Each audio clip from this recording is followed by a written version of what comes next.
the status of race in the United States and the status and the use of race specifically in my mind into this issue as a political weapon by and large by the Republican Party.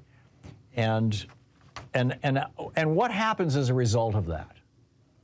When Donald Trump came down his elevator at Trump Tower, his opening pitch to Republicans to become the Republican nominee for President of the United States, this back in the late spring, early summer of 2015, his pitch was that Mexicans are coming and they're rapists and murderers and they're bringing drugs and they want to get you and your kids.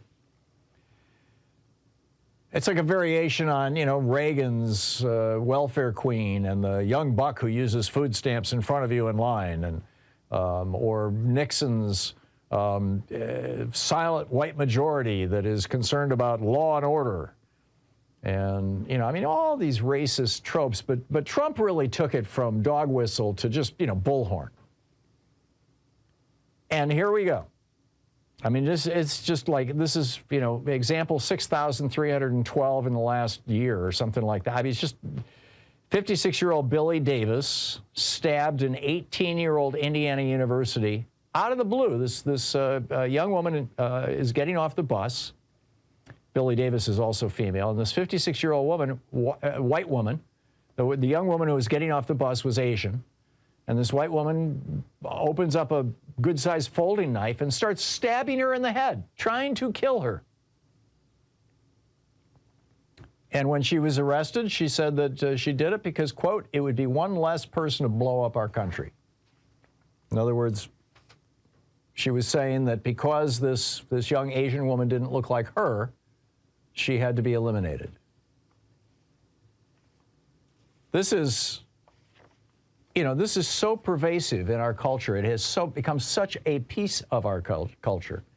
Patrisse Cullors was the co-founder of Black Lives Matter, and her cousin, Keenan Anderson, 31-year-old school teacher, right? This is a young man. 31. I suppose by some definition that's not young, but he's a father. He leaves behind a young child. He was working as an English teacher at the Digital Pioneers Academy. This is a school in Washington, D.C., a charter school in Washington, D.C. Previous to that, he had worked at a charter school in Watts in Los Angeles. This guy's a dedicated teacher. And he was visiting Los Angeles. And he got in a car accident. Now, a substantial percentage of black people who get killed by police because they were involved in car accidents. And I've got the statistic here. It'll take me a minute to find it, but I'll share it with you in a minute. I think it's like 1 in 5 or something like that, but it's just amazing. And so what did they do? Well, this is from The Guardian, the Sam Levin writing. Keenan was begging for help as multiple officers, keep in mind, he was in a car accident. He was dazed. He was in the streets. The cops came. They said, go over there and get, and he was saying, help me, call an ambulance. And instead of calling an ambulance, they said, get over there on the sidewalk and put your hands up against the wall. And he's, having a hard time just holding himself together. And so, back to The Guardian. I'll just give you the straight scoop here. He was begging for help as multiple officers held him down. And at one point, he said, they're trying to George Floyd me. One officer had his elbow on Anderson's neck while he was laying down before another officer tased him for roughly 30 seconds straight before pausing and tasing him again for 5 more seconds. Get down on the ground now. Turn over on your stomach. And this is what the police said, the police officer said. And Anderson said, please help me. And then I don't know if there were bystanders or whatnot, but he said, they're trying to kill me, as multiple officers were holding him down. Quote, this is a quote from The Guardian. One of them placed his elbow and body weight on Anderson's neck while he was lying with his back on the ground. At this point, the officer standing above me shouted, turn over and I'm going to tase you. Anderson says, please help me. And instead they tased him to death. They tased him to the point where it induced a heart attack. Cullors, his cousin, who was the co-founder of Black Lives Matter, says it was a traffic accident. Instead of treating him like a potential criminal, police should have called the ambulance. And then The Guardian notes roughly 10% of killings by police each year start with a traffic encounter. So it's 1 in 10. I was thinking 1 in 5, but roughly 10% of police killings in the United States start with a traffic stop. Over at mappingpoliceviolence.us, police killed 1,185 people last year in 2022. Black people were 25% of those killed by police, even though they are 13% of our population. You are 3 times more likely to be killed by police than white people if you are black. You are 1.3 times more likely to be unarmed than white people when you are killed by police. 98.1% of killings by police between the years 2013 and 2022, it's a 9-year period, 98.1% of those killings have not resulted in officers being charged with a crime.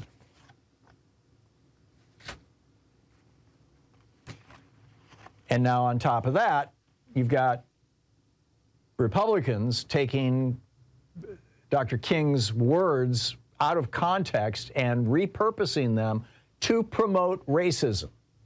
I mentioned in the first hour of the program how when Tom Cotton, the right-wing Republican wannabe president from Arkansas, was in the Senate, was grilling a member of the armed forces, he demanded I don't know his demand, but he wanted them to stop diversity training in the military.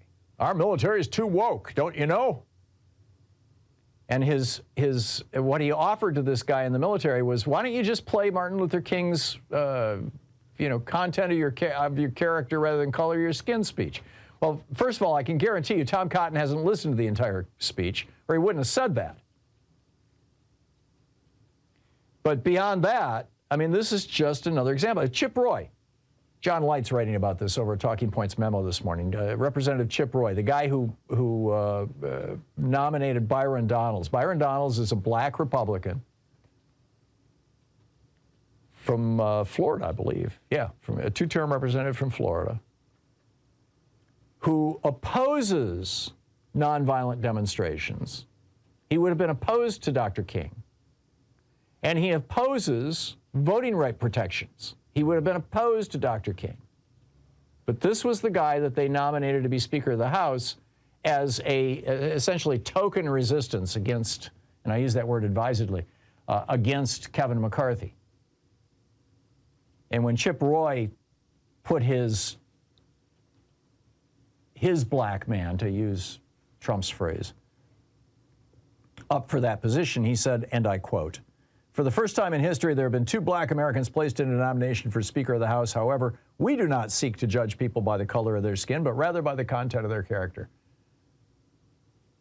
BS. I mean, I call BS. Donalds, the guy that he had just nominated, had voted along with 146 other traitors to overturn the 2020 presidential election. Donalds' support of Ron DeSantis's laws to make it harder to vote in Florida, in and of itself should have disqualified him from being associated in any way with Dr. King. John Light writes, use of Dr. King's words, especially by right-wing conservatives, are too often attempts to weaponize his memory against the multicultural democracy of which King could only dream.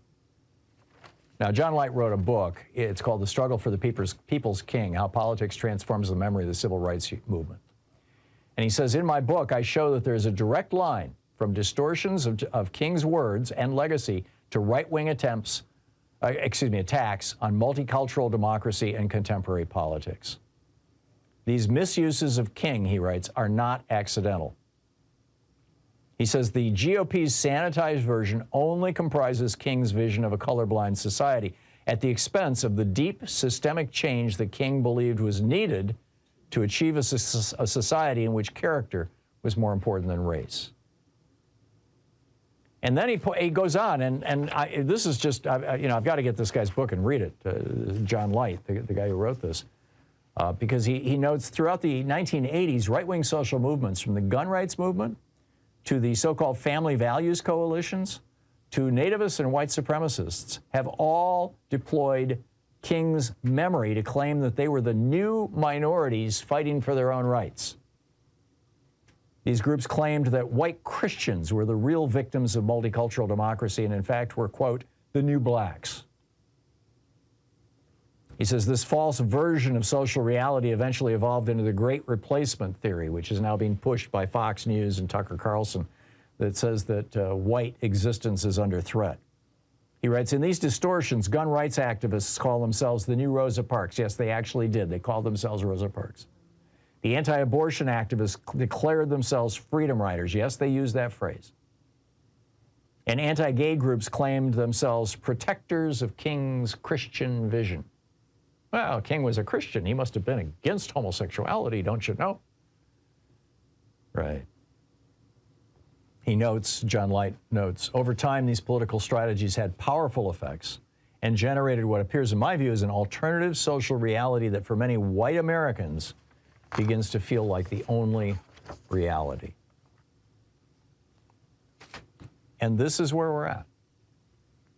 We have hardcore right-wing Christian nationalists, white supremacists, people who believe that only Christians should run this country, that Christian law should define this country, like, or even Catholic law, you know, banning abortion and birth control, should define this country, and that only white people should have power in pretty much any circumstance. Using the words of Dr. King to try to justify, to rationalize their positions. And their supporters are lapping it up because we have allowed now for all these years for this sanitized, Disney-fied version of Dr. King to be the only version that's really out. It's a tragedy.